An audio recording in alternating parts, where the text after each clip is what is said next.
Hi friends, welcome you to my channel Aliens HR. In today's video, we will learn two formula which is large and a small formula.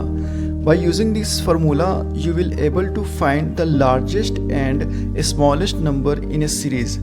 Friends, here is the data and I have been asked to tell the fourth smallest runs and fifth largest run. For that, we will use the small and large command. So here we go. We will find fifth largest number by large formula. We will type the formula large. Okay, we will select the range. Here you can see K, which stands for constant.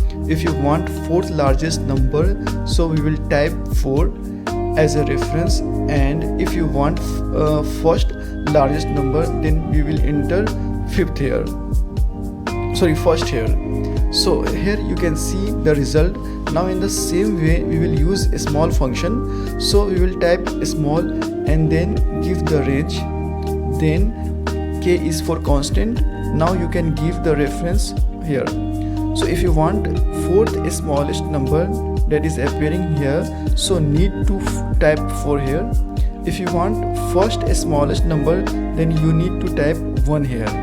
So in this way you can set the rank of your given data. So that's all for today's video. Please do like and subscribe my channel.